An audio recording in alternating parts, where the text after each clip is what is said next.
تاکہ اس حکومت سے نجات حاصل کریں۔ پی ڈی ایم 4 جولائی کو سوات سے اپنا عوامی رابطہ مہم کا آغاز کر رہی ہے۔ ہم ایک بار پھر عوام کی طاقت کو موبلائز کریں گے اور انشاءاللہ تعالیٰ یہ حکومت جو عوام کا اعتماد کھو چکی ہے، جو خود کو بہت پاپولر سمجھتی ہے، ان کو آئینے میں شکل دیکھنا چاہیے کہ 10 ضمنی الیکشن لگاتار ہار چکی ہے اور انشاءاللہ تعالیٰ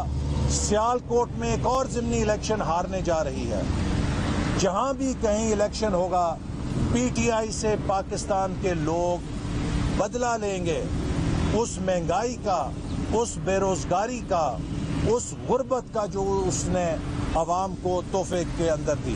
حسن اقبال صاحب یہ بتا دیجیے گا کہ آپ نے بجٹ کی بات کی، کل شہباز شریف بھی نہیں پیش ہوئے، بلاول بھٹو نے بھی کہا کہ میں اس بات کا شکوہ کروں گا۔ آپ کے 84 اراکین ہیں جو آہستہ آہستہ انسٹالمنٹ پہ کم ہوتے ہوتے 14 رہ گئے جب آرٹیکل وائز بجٹ پیش ہو رہا تھا۔ سر ابھی آپ کہہ رہے ہیں انہوں نے نمبر گیم، ان کی بھی کم تھی سر، اپوزیشن کی تو نہ ہونے کی برابر نہیں۔ دیکھیے آپ نے سر اپوزیشن بھی نہیں کی، کل بجٹ سیشن کو سیریس نہیں۔ اگر